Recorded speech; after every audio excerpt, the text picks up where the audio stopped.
From the screenwriter of Blade Runner comes The Blood of Heroes. Jugger's coming! Jugger's coming! Welcome to the future, where the game of Jugger is a way of life and death, where men and women will risk everything to win. No league team has ever been beaten by a challenge. Gar said we could play a team from the league. You think we can do it? It's impossible. We're about the best. What do you know about the league, boy? And for those left standing on the surface of the earth, We won't accept the challenge. the real contest waits below. Not a challenge. Get out of the Red City. The chance to play the best They accepted the challenge! and survive. Break his legs, too, for good measure. Hey everybody, it's the Cannon Cruisers. I'm JD. And I'm Randy, and as we continue our cruise through the sports summer special of our bonus feature, we checked out a very, not known film, again, called, well, because we watched this version of it, The Blood of Heroes, the 1989 post-apocalyptic sports film that stars Rutger Hauer, Joan Chen, Vincent D'Onofrio, amongst others, and which is directed by David Webb Peoples, who you might recognize as the screenwriter for such films as Blade Runner, He also wrote and this. Unforgiven, and this, and 12 Monkeys. Yep, he's a very busy boy, and he was very busy with this movie because it's also called Salute of the Jugger. Which is actually what the uncut version is called everywhere else in the world that had uncut versions of it. No, that was also the version of the one we watched, so I don't really know what version we watched. No, we watched the American one, just because of where it cuts out. That's where it cuts out in the American version. That's pretty much the end of that story anyway. So, Randy, what is Blood of Heroes about? Shouldn't be that difficult to describe it. It's a post-apocalyptic exploitation sports movie where they play a game that uses instead of a ball, it uses a dog skull, and you have to place that dog skull on a spike. Mm-hmm. It basically plays like football, but with weapons. That reminds me more of rugby. That would probably be the better comparison, but I've never actually played or watched rugby. Well, it's very violent. Two sides fighting against each other to stop the other one for getting the dog skull on the point and winning the game. It's a very quick game. It's not a very fast one. It's very violent, so you're not going to be able to play for very long. And boy, is it violent, because there's a lot of injuries in this movie. Nobody carries Dog Boy. Nobody carries Dog Boy, which is why I was disappointed he didn't show up at the end just for no reason, which would have been funny. All right, so yeah, it's a sports movie just like their sports special, but just like Rollerball, it's a sport that didn't actually exist before the movie. Yeah, this inspired the sport of Jugger, which is apparently a big thing in Europe. I would imagine, although you'd have to tone it down because, as I said, it's very violent. There's the Q-tips from American Gladiators. There's the chains. Yep. There's posts with hooks on them. Mm-hmm. It's also free-form combat because you can pretty much do whatever you want to the other people. It doesn't really matter what it is. And it was all shot in Australia for less than $1 million. Yeah, they used the location very well. Most post-apocalyptic movies in the 1980s were filmed in Australia, not just for cheapness, but also because it gives you a very unique look that you can't get in other places. Because when you see an American desert, you know that's an American desert. When you see an Australian desert, that looks like another planet. Yeah, that's why it works very well for post-apocalyptic, especially in this case. All right, so that's the general gist of the movie itself. But, Randy, what were your general impressions of The Blood of Heroes / Salute of the Jugger?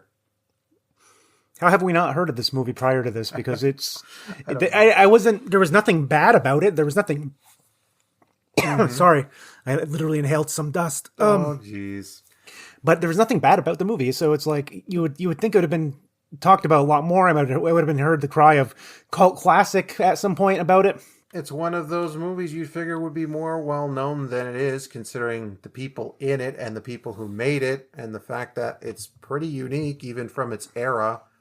Again, it feels like one of those sorts of movies where you figure, well, they could have made something like that, but they definitely didn't. Except they did make it, and it did exist, and it was made. And it even stars Rutger Hauer, of all people. Yeah, and has a baby-faced Vincent D'Onofrio in here in one of his earlier roles.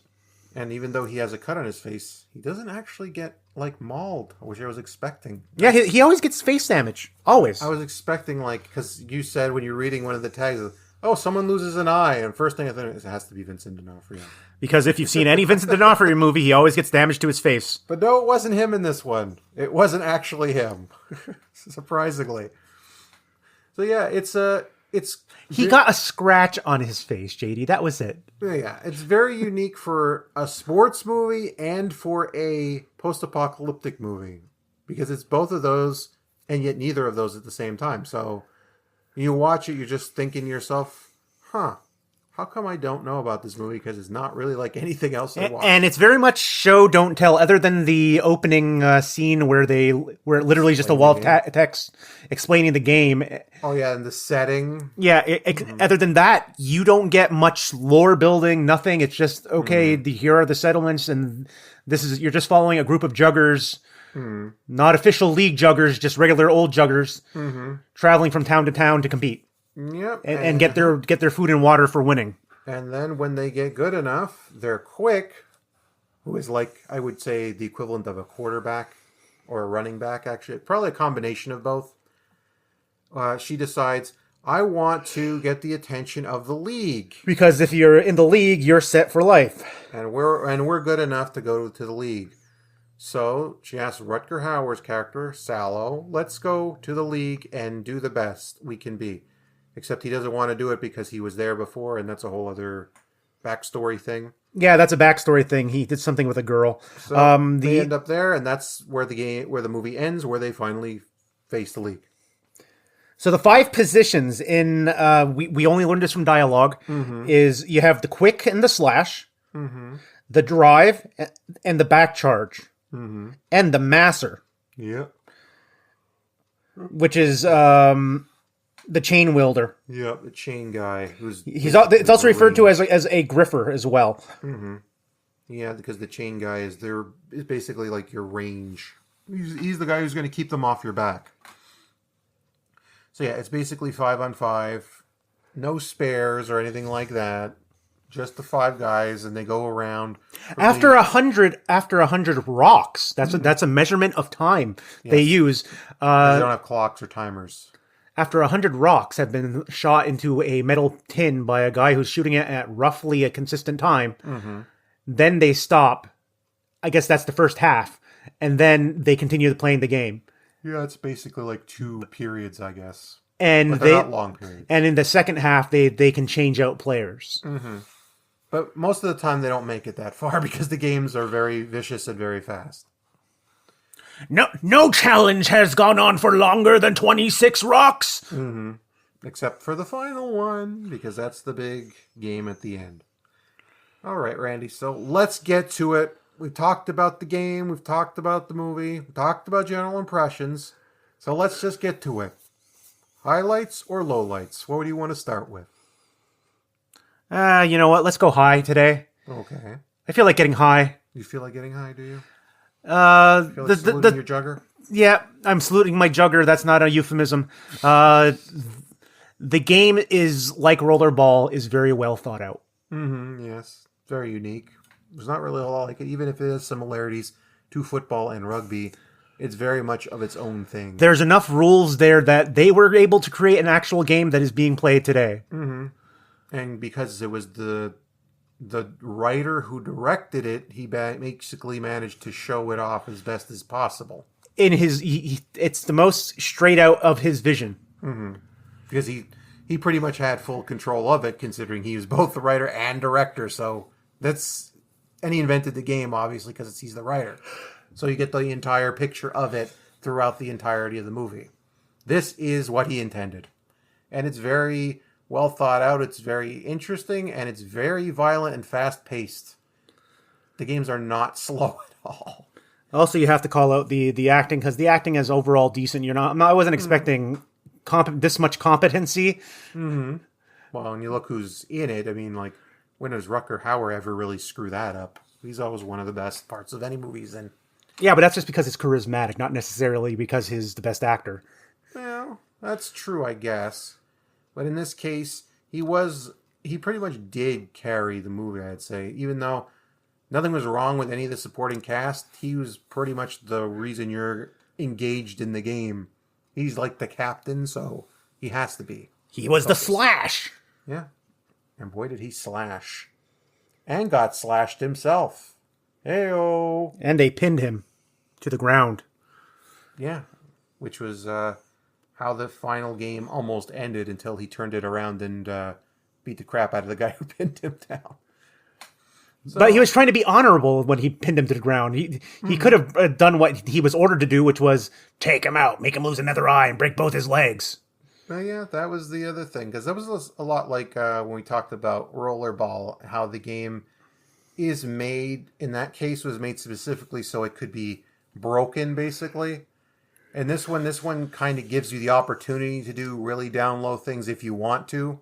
But you don't have to. But what saves it is that the people who are playing it play it seriously. And they know that it's their livelihood, basically, their lifeblood, so they're not going to dishonor it. They're going to take it as seriously No as unnecessary roughness. No, once you're down, you're down. Then they move on to the next guy. It's not about like destroying the other team. It's about winning. And winning as fast as possible.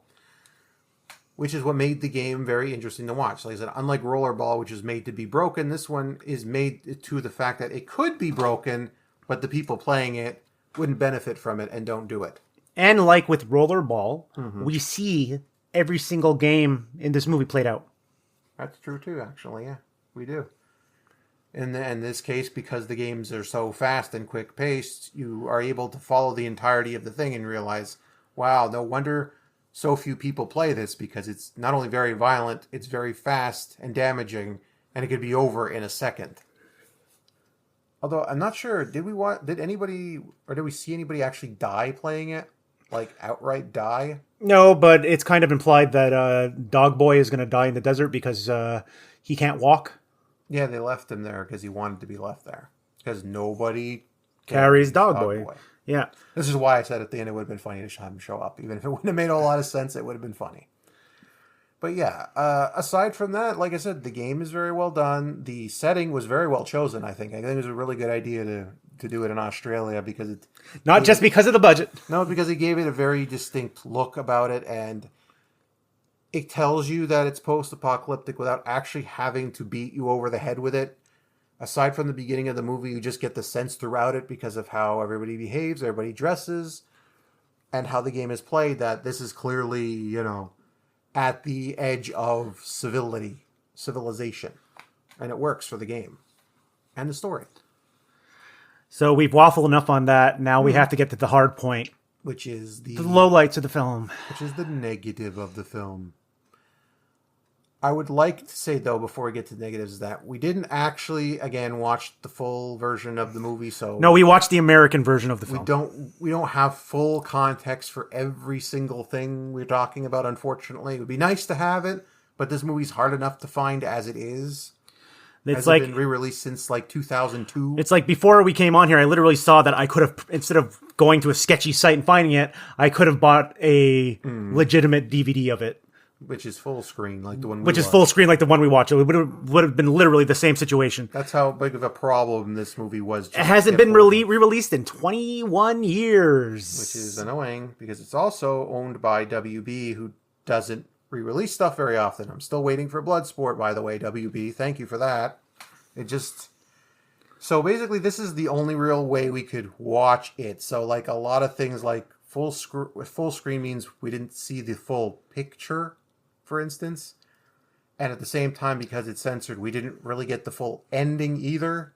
Yeah, I mean, from what I understand, the ending of the film that we got was to end it off on a more positive note, whereas the original ending was more of a downer ending. Though, like I said, for the purposes of the movie, I thought the ending was perfectly fine. Yeah, the version we watched, it was perfectly fine. Because that's pretty much what happened. They won the game at the end, they proved themselves, which was the goal in the first place. So it's a Mighty Ducks ending. It works for what they were doing, especially considering it's such a brutal sport. So it's nice to see the characters you were following through the whole way succeed, which is nice. So why I'm saying that is because it makes judging like the negatives a bit more difficult because it's not really the full movie. Yeah, because we're not really sure everything that go on because we don't know if this is more of a streamlined picture. We don't know if it's hard to nitpick. if the larger international cut is the better version of the film. We don't know which is the actual. We know it might be cut. the worst cut. Yeah, it could be a worse cut. I don't know. So we can only really go on this version of it. So give me a low light then. Let me see. The low light, I would guess, is probably a bit of the pacing after the games and after they get to the city before the last game. That goes on a bit too long. Where it feels like they were info dumping us with everything? That part of the movie felt a bit like... because I remember even saying, like, okay, it's been a while since we've seen any sort of game at all, and it was very good with the game. They go to an underground city, and we're like, oh, okay, so now the world's opening up to us a little bit more. We're getting an idea of what it looks like to live where the people are. And then the plot screeches to a halt as they give us an info dump. Yeah, my problem with that... And then the info dump isn't even that info dumpy, just because they're like, so why isn't he liked by the league? It's a girl. Oh, okay. So what did he do to the girl? Yeah, like all that stuff could have just been info dump. Not even info dump, but like piecemeal gave out before we got there. Because from the part where they're trying to make the challenge to the actual challenge, there's a lot of stuff happening that isn't really that interesting and doesn't really contribute to the ending. Like they're trying to explain how they do the challenge. It's like, okay, you already explained this at one of the campfire scenes. Yeah, a lot of that like stuff we already got beforehand, and the stuff that we got that was new was just like we already knew that, or it was unnecessary. Like, for instance, the part where they climbed all the way up to sleep together, which is just like, I don't think we needed that because it was like 5 minutes, and like you could have just cut to that and then cut away. Cut to them getting to the room where they were going, and because they didn't talk for that duration of them walking up the. It was just like climb. It's just like you hear the background and it's just like following them up. It's just like weird stuff like that the rest of the movie is so tightly done and goes quick paced and doesn't linger on anything unless it needs to, that part just felt a bit long in the tooth. It got a bit old, I think. Kind of like the dog skulls that they use. The dog skulls. Yeah, those poor dogs. And we got to see the puppies they were racing to be the dogs they could make out of dog skulls. Yeah, that's kind of the darkest thing when you think about it. It's like I'm really hoping that those dog skulls were from dogs that died of old age. Yeah, it's you don't want to think about where they got the skulls from. This is a bit, So yeah, that aside, Randy, we said the positive, save negative. So what would you score The Blood of Heroes / Salute of the Jugger from 1989? Well, just based on the version that we saw, I give it a 3. Yeah, it's. I'm not going to say that it's nothing special. It's unique. It is unique, but other than that uniqueness and it being something that in Rutger Hauer's oeuvre that nobody talks. Yeah, that nobody really talks about. It's like, okay, would you figure it would? Would you think it would be talked about more since there's a whole entire actual sport that people are still playing that came out of it? And it isn't quite like anything else from that time period either. So even for, like I said, for post-apocalyptic or for a sports movie, it's not that common. It's actually not common at all. So yeah, I'd also give it a 3. It's a good movie. It's worth watching. I would wonder if my opinion would change if I watched the uncut version just to see what would change. But as it is, it's a good watch, and I would recommend it. It's not really like anything else we've covered so far, even in the sports movie.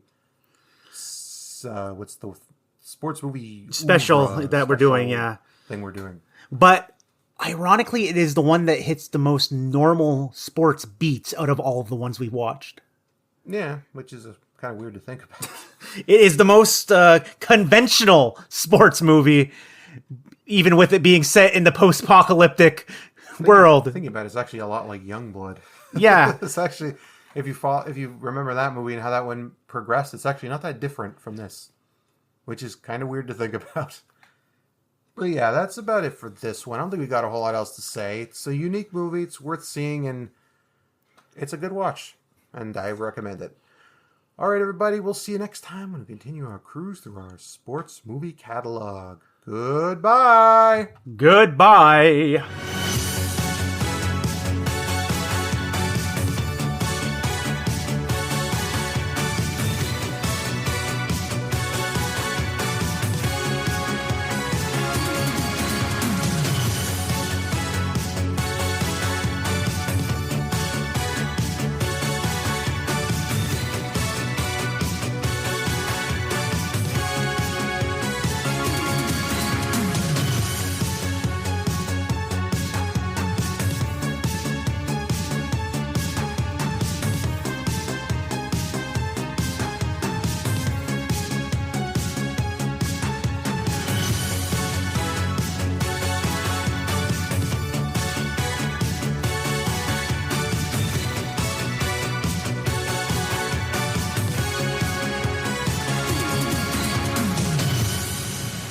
Get out of the Red City.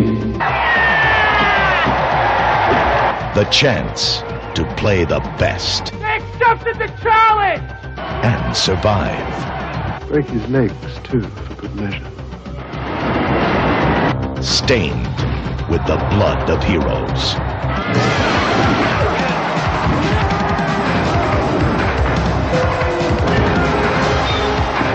I wanted to win. Then win. The Blood of Heroes. Starring Rutger Hauer of The Hitcher and Blade Runner. Joan Chen of The Last Emperor. And Vincent D'Onofrio of Full Metal Jacket. The Film Newsday magazine called a dazzling action movie. One of the most original since Road Warrior. Blood makes grade. Brutal, entertaining. The action scenes are numerous and exciting. The New York Post. The Blood of Heroes.